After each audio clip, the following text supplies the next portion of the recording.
Hi friends, welcome back to my channel. ఈరోజు నేను ధనత్రయోదశి రోజు కుబేర దేవుడికి ఎలా పూజ చేసుకోవాలనేది ఈ వీడియోలో చూపిస్తున్నాను. ఇంతకుముందు వీడియోలో కుబేర ముగ్గు ఎలా వేసుకోవాలి, కార్తీక దీపం ఎలా పెట్టుకోవాలి, యమదీపం ఎలా పెట్టుకోవాలి అనేది ఇంతకుముందు వీడియోలో నేను క్లియర్గా చెప్పాను. ఏ సమయంలో పెట్టుకోవాలి, ఎవరు వెలిగించాలనేది కూడా చాలా క్లియర్గా వీడియోలో చూపించాను కదా. వీడియో ఎవరైనా చూడని వాళ్ళు ఉంటే నా బ్లాగ్లో ఉంది, చూడండి. మన వీడియోలో కుబేర పూజను ఎలా చేయాలి, లక్ష్మీదేవి పూజ ఎలా చేయాలి, కుబేర కుండలు ఎలా పెట్టుకోవాలి, ఎలా అలంకరించుకోవాలి అనేది ఈ వీడియోలో మీకు చూపిస్తున్నాను. ముందుగా ఇలా 3 కుండల్ని తీసుకోవాలి. వాటికి పసుపు రాసి ఇలా బొట్లు పెట్టేసుకోవాలి. కుబేర కుండలు అని అంటారు. ఇవి దొంతులండి. వీటిని నేను తీసుకున్నాను. వీటికి కూడా ఇలా కుంకుమ పసుపుతో అలంకరించుకోవాలి.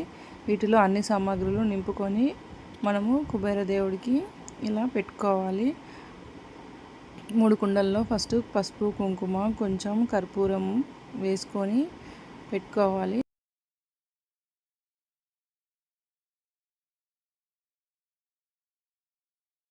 ఇలా వేసుకున్న తర్వాత ఫస్ట్ ఒక కుండలో మనము కుండ నిండుగా బియ్యం పోసుకోవాలి. ఇలా వీడియోలో చూపిస్తున్న విధంగా అన్నీ ఒకదానితో ఒకటి నింపుకోండి సామాగ్రిలు. ఇప్పుడు దానిపైన ఒక కాయిన్ పెట్టుకోవాలి. ఇలా బియ్యం వేసుకోవడం వల్ల అన్నపూర్ణాదేవి ఎప్పుడు మన ఇంట్లో నిండుగా ఉండాలని చెప్పేసి ఇలా నిండుగా వేసుకోవాలి. రెండవ కుండలో మన ఇంట్లో ఉన్న ఏ పప్పు దినుసులైనా సరే అండి వేసుకోవచ్చు. పెసరపప్పు, తోరపప్పు, శనగపప్పు ఏదైనా కూడా. మరియు దానిపైన కూడా ఒక కాయిన్ పెట్టుకోవాలి. ఇంకొక కుండలో కల్లుప్పు ఉంటుంది కదండి, కల్లుప్పు వేసి ఈ విధంగా నేను వీడియోలో చూపిస్తున్న విధానంగా పెట్టుకోవాలి. దానిపైన ఒక ఎర్ర జాకెట్ పట్ట ముక్క పెట్టుకొని ఇలా కాయిన్స్ని నింపుకోవాలి. ఇలా అన్నీ నింపుకోవడం వల్ల మన ఇల్లు ఎప్పటికీ నిండుగా ఉండాలని, దేనికి లోటు లేకుండా ఉండాలని చెప్పేసి ఇలా కుబేర కుండలో అన్నీ మనము ఇలా ఈ విధంగా అన్నింటినీ పెట్టేసుకోవాలి. ఇప్పుడు కాయిన్స్ అన్నీ కూడా అందులో పోసుకోవాలండి. కుబేరుని దగ్గర చాలా కుండలు ఉంటాయండి. అలా అన్నీ ధనధాన్యాలతో నిండి ఉంటాయి. ధనము, బంగారము అన్నీ నిండుగా ఉంటాయి కదా. అలాగే మన ఇంట్లో కూడా అన్నీ నిండుగా ఉండాలని చెప్పేసి ఈ విధంగా నేను సామాగ్రిలన్నీ కూడా మనము ఇంట్లో యూజ్ చేసేవి అండి. ఇవన్నీ కూడా ఇలా అలంకరించుకోవాలి. ఇప్పుడు అన్నింట్లో పసుపు, బొట్టు, కుంకుమ అన్నీ వేసేసుకొని ఒక దాంట్లో ఒక్కొక్కటి అన్నీ అలంకరించుకొని నింపుకోవాలి.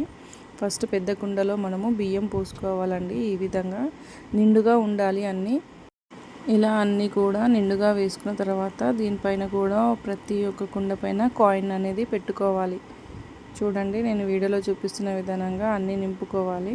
తర్వాత శనగపప్పు కానీ, తొగరపప్పు కానీ ఏదైనా సరే అని చెప్పాను కదా ఇందాక, అలాగే సేమ్ ఈ దొంతులో కూడా నింపుకోవాలి.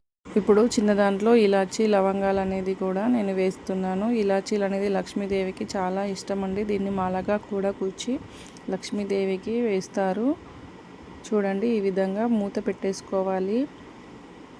ఇప్పుడు ఇంకొక దానిలో కల్లుప్పు అనేది వేసుకుంటున్నాను. ఉప్పు వాడకూడదండి, సన్నంపు కానీ ఏది వాడకూడదు. ఓన్లీ కల్లుప్పు అనేది మనం వాడాలి. ఇలా కల్లుప్పు వేయడం వల్ల మీ పాత్రలు పాడవుతాయి అనుకుంటే ఒక ప్లాస్టిక్ కవర్లో వేసి కూడా ఇందులో వేసుకోవచ్చు. తర్వాత ఇప్పుడు మనము కర్పూరాన్ని కొంచెం ఇందులో వేసుకోవాలి సువాసన కోసము. కర్పూరం అనేది చాలా మంచిదండి. ఈ విధంగా అన్నింటినీ పెట్టేసుకొని కుబేర ముగ్గుని వేసుకోవాలి లక్ష్మీదేవి ముందు. ఈ కుబేర ముగ్గుని ఏ విధంగా వేసుకోవాలనేది నేను వేరే వీడియోలో క్లియర్గా చెప్పానండి, అందులో చూడండి.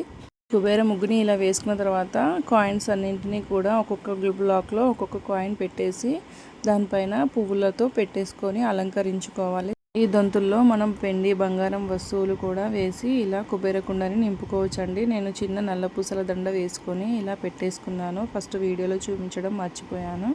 తర్వాత ఇలా దేవికి అలంకరించేసుకోవాలి. నేను ఇక్కడ చిన్న కుబేర కుంచ లేకపోవడంతో ఇలా చెంబుని తీసుకొని కుబేర కుంచలాగా రెడీ చేసుకున్నాను. తర్వాత అమ్మవారికి ఒక వెండి పువ్వుని పెట్టేసి అలంకరించేసుకున్నాను. ఇటు దొంతులు, అటు కుబేర కుండలు ఇలాగే పెట్టేసుకొని నేను పూజా విధానాన్ని స్టార్ట్ చేశాను. చూడండి, వీడియోలో చూపిస్తున్న విధానంగా అన్నీ అలంకరించుకోండి. ఏది కూడా మిస్ చేయకుండా అన్నీ చక్కగా అలంకరించుకొని పూజా విధానాన్ని స్టార్ట్ చేయండి. ఇలా పూజ చేయడం వల్ల ఇంట్లో ఉన్న వారికి ధనధాన్యాలతో లోటుపాటు లేకుండా చాలా సంతోషంగా, సుఖ సంతోషాలు ఉంటారు. తర్వాత నేను పూజ స్టార్ట్ చేశాను. ఇక్కడ నైవేద్యాన్ని పెట్టేసుకొని హారతించేసి కొబ్బరికాయ కొట్టేసుకుని పూజ చేసేసాను. చాలా బాగా జరిగింది మా ధనత్రయోదశి పూజ అనేది. ఈ పూజని ఎవరైనా చేయొచ్చండి. ఒకవేళ ధనత్రయోదశి రోజు పూజ చేయడం కుదరని వాళ్ళు కార్తీక పున్నం రోజు కూడా ఈ పూజని ఇలాగే చేసుకోవచ్చు. ఈ కుబేర కుండను ఎప్పుడు తీసేయాలనేది, ఈ కుబేర కుండలో ఉంచుకునేవారు 5 రోజులు ఉంచుకొని ఇలాగే పూజ చేసుకోవచ్చండి. లక్ష్మీ పూజని కూడా ఈ విధంగానే చేసుకోవచ్చు. ఒకవేళ మరుసటి రోజు ఉదయాన్నే దీపాన్ని వెలిగించి స్వామివారికి అమ్మవారికి నైవేద్యాన్ని పెట్టి కదుపుకోవచ్చు. ఈ వీడియో మీకు నచ్చినట్టయితే లైక్ చేయండి, షేర్ చేయండి, సబ్స్క్రైబ్ చేసుకోవడం మర్చిపోకండి.